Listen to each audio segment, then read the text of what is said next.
See shooter Nathan Gale in a black jacket and baseball cap charging on a stage and pulling out a gun. They stepped into the spotlight one last time and never walked off again. These are 10 rock musicians whose final moments happened on stage in front of the fans who loved them. No warning and no final goodbye. Just the music and then silence. Some stories you never forget.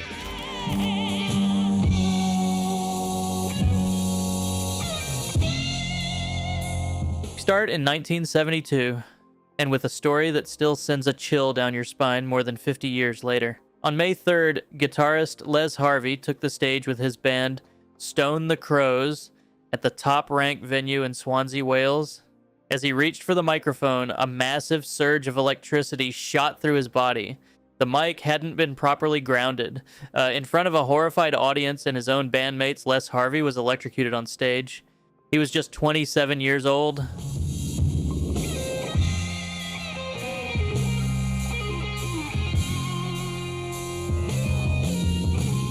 Harvey had been a rising force in the British blues rock scene. His raw, soulful guitar work gave Stone the Crows a gritty power that was turning heads across the UK. A bright future seemed certain. His death directly led to major reforms in live performance safety standards, changes that have protected countless musicians ever since. A terrible price to pay for progress nobody asked for.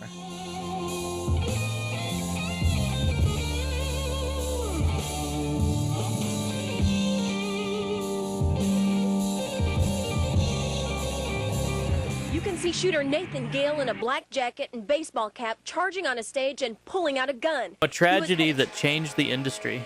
We moved to one that shook the entire world. On December 8th, 2004, Dimebag Darrell took the stage at the Alrosa Villa nightclub in Columbus, Ohio, with his band, Damageplan. Seconds into the opening song, a deranged gunman stormed the stage and shot Dimebag at point-blank range. 3 others were killed before a heroic police officer ended it. The entire nightmare unfolded in front of a packed crowd. The shooter harbored a twisted, delusional belief that Dimebag was responsible for Pantera's breakup. A senseless act that robbed the world of one of rock's most beloved guitarists.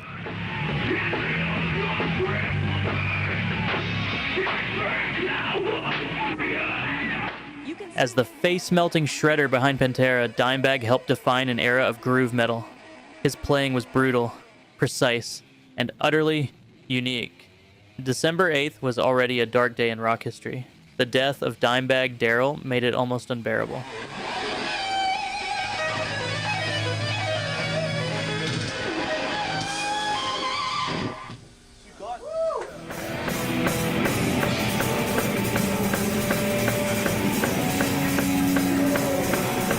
Not every tragedy happens with a bang. Sometimes the stage just goes quiet. On May 21st, 2016, drummer Nick Menza was performing with his jazz metal fusion band Ohm at a small Los Angeles club called the Baked Potato. The setting was intimate, the crowd just feet away, locked into the rhythm. Then, midway through a song, Menza suddenly collapsed behind the drums. The music stopped. He never got up. He was pronounced dead shortly after from heart failure.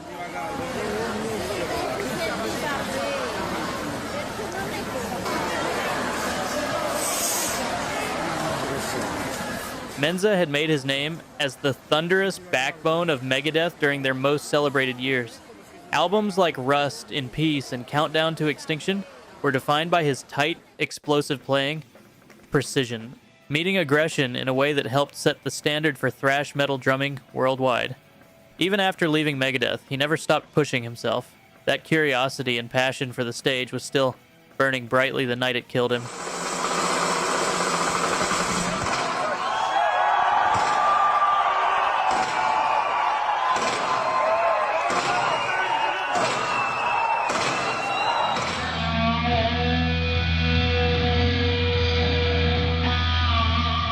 And Nick Menza wasn't the only metal guitarist, taken far too soon in front of a live crowd. On December 22nd, 2012, guitarist Mike Scaccia was performing at the Rail Club in Fort Worth, Texas, playing a birthday show with his original band Rigor Mortis. Midway through a song, he collapsed on stage. The crowd assumed it was part of the performance. Scaccia was known for his intense stage presence.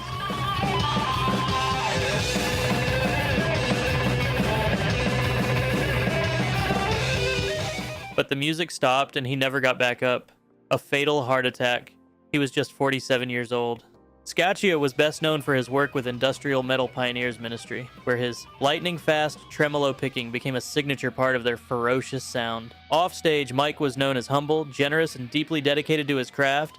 His final moments were spent exactly where he belonged, on stage with lifelong friends, surrounded by music he loved.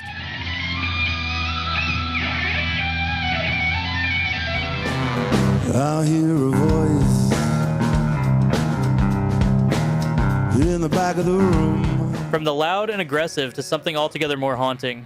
On July 3rd, 1999, Mark Sandman collapsed mid-set while performing with his band, Morphine, at a music festival in Palestrina, Italy.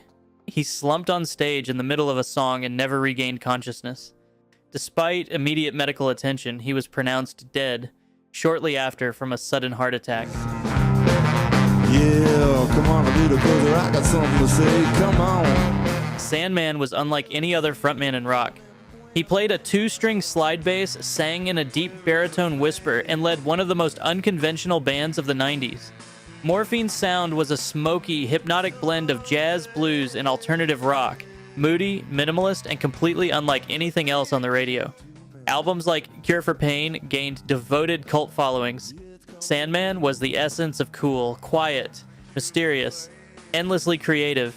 He died doing what he did best, commanding a stage without ever needing to raise his voice. And I feel alright, I have to tell you. I think it's time for me to finally introduce you.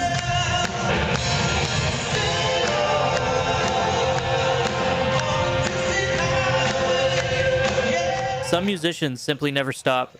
On March 22nd, 2017, drummer Sib Hashian was performing aboard the Legends of Rock cruise, playing classic hits in front of fans surrounded by open ocean. Mid-set and without warning, he collapsed behind the drum kit. Attempts to revive him were made on board, but Sib was pronounced dead shortly after. He was 67 years old.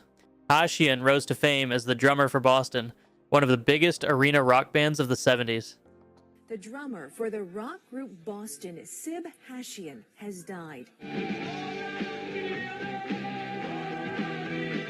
His tight, booming grooves were the backbone of iconic tracks like More Than a Feeling and Peace of Mind, songs that defined a generation of rock radio. Many musicians fade from the spotlight with age. Sib never did. Even decades after Boston's heyday, he was still out there giving fans everything he had. His final moments were exactly where he always belonged, behind the kit, driving the beat one last time.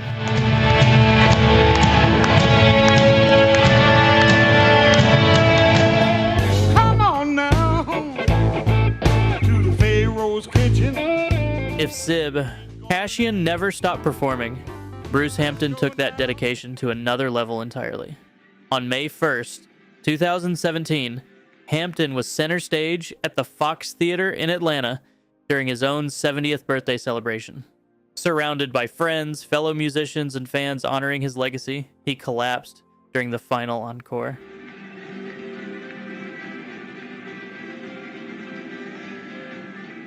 Many assumed it was one of his famous eccentric bits. Hampton was known for surreal, unpredictable stage behavior, but as he remained motionless, the truth set in. He died shortly after being carried off stage. Hampton was a cult hero in the jam band world, a founding figure of the Aquarium Rescue Unit and a mentor to generations of Southern musicians. His music was strange, brilliant, and fiercely improvisational. The concert was meant to honor his life. It unknowingly became his farewell. He took his final breath under the spotlight, surrounded by music, laughter, and the people who loved him most. You got to know, gotta hide you home.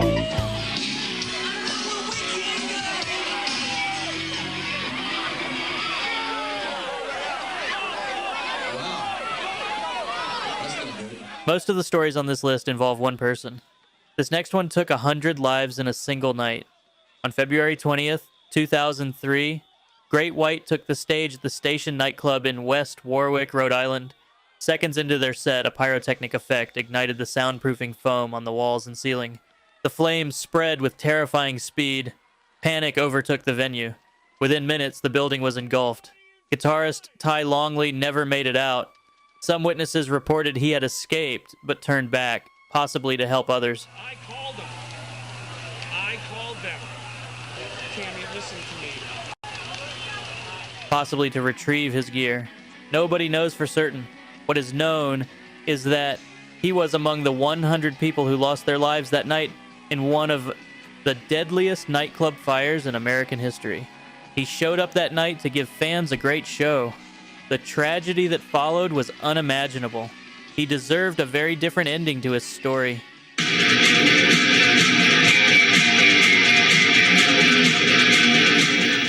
Merry month of May, when the jacks begin to bray and the mares back their ass against the barn. From one of rock's biggest tragedies to one of its most beloved characters. On November 8th, 1995, Country Dick Montana was behind the drum kit at the Longhorn Saloon in Whistler, British Columbia, playing a sold-out show with his band The Beat Farmers. Just a few songs in, midway through a track called The Girl I Almost Married, Montana slipped from his drum throne and collapsed. He was rushed to hospital but could not be revived. He was just 40 years old. As a founding member of the Beat Farmers, Country Dick was a larger-than-life figure in the cowpunk and roots rock scene.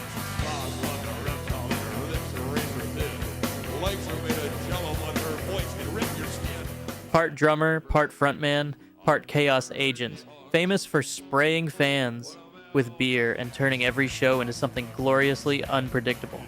He was loud, funny, fearless, and completely unique.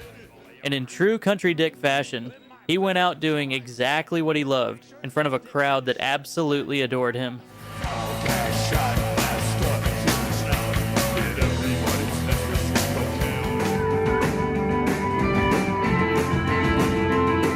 Let's close with perhaps the most heartbreaking story on this list, because Devon Clifford was only 30 years old.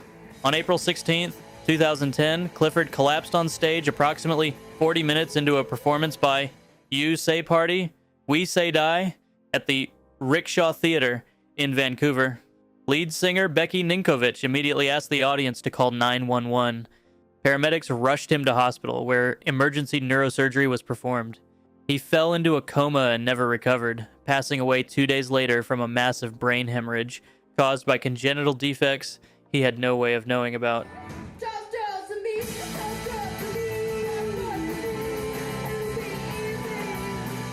You Say Party, We Say Die were a high-energy dance punk band with a passionate following across Canada and beyond.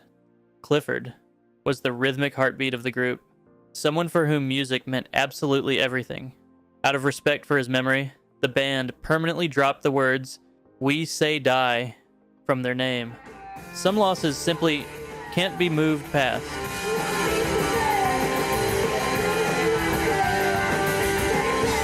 These 10 musicians gave everything to their craft, and ultimately gave their lives for it.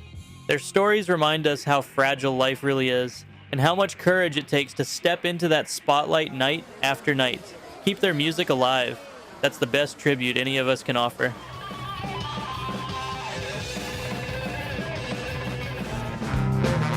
Yeah, come on, little brother, I got something to say. Come on.